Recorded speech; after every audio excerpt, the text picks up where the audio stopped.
ഓം പരാശക്തി നമ. മൂന്നാം സിഖ് ഗുരു അമർദാസ് ജിയുടെ കാലം. ദുസംഗത്തിൽപ്പെട്ട് നശിച്ച ഒരു യുവാവ്. അയാൾക്ക് കുഷ്ഠരോഗവും പിടിച്ചു. അയാളെ ഗ്രാമത്തിൽ നിന്നും നാട്ടുകാർ പുറത്താക്കി. ഒരിക്കൽ ഒരു സിഖ് ഭക്തന് ഈ കുഷ്ഠരോഗിയുടെ കാരുണ്യം തോന്നി.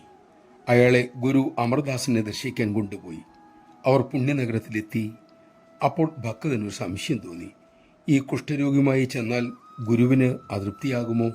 അയാൾ രോഗിയായ യുവാവിനെ ഗുരുദ്വാരയുടെ ഗേറ്റിൽ നിർത്തിയിട്ട് അകത്തേക്ക് പോയി. ഗുരുവിൻ്റെ സമീപം ചെന്നതും അദ്ദേഹം ചോദിച്ചു, എവിടെ എൻ്റെ മകൻ? ഇത്രയും ദൂരം കൊണ്ടുവന്നിട്ട് അവനെ ഗേറ്റിൽ വിട്ടിട്ട് പോകുന്നത് എന്താണ്? ഉടൻ തന്നെ ആ ഭക്തൻ തിരിച്ചുപോയി ആ രോഗിയെ കൊണ്ടുവന്നു. ഗുരു കാരുണ്യത്തോടെ പ്രേമത്തോടെ ആ യുവാവിനെ ആശ്ലേഷിച്ചു. പുണ്യജലം കൊണ്ട് അയാളുടെ മുറിവുകൾ കഴുകി വൃത്തിയാക്കി. താൻ പുതച്ചിരുന്ന ഷാൾ എടുത്ത് പുതപ്പിച്ചു. കുറച്ചു കഴിഞ്ഞ് ഗുരു രോഗിയുടെ ശരീരത്തിൽ നിന്നും പുതപ്പെടുത്ത് മാറ്റി. യുവാവ് പരിപൂർണമായി സുഖമായിരിക്കുന്നു. ഗുരു അവന് പുതിയ പേര് നൽകി, മുരാരി. ഗുരുകൃപയാൽ അയാൾ രക്ഷപ്പെട്ടു.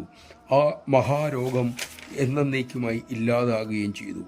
അമ്മയുടെ തിരുസന്നിധിയിൽ സത്സംഗം നടക്കുമ്പോൾ ഇക്കഥ പറഞ്ഞിട്ട് ആ സിഖ് വനിത പറഞ്ഞു, ഇതേ കൃപയല്ലേ പതിറ്റാണ്ടുകൾക്ക് മുമ്പ് അമ്മ ദത്തനിലും ചുരിഞ്ഞത്? അദ്ദേഹത്തിൻ്റെ പ്രാരബ്ധവശാൽ വന്ന ആ മഹാരോഗത്തെ തൻ്റെ തിരുനാവ് കൊണ്ട് നക്കി ഉണക്കിയത്. നമഃശിവായ. സർവഗുരുസ്വരൂപിണിയായ അമ്മയ്ക്ക് വന്ദനം.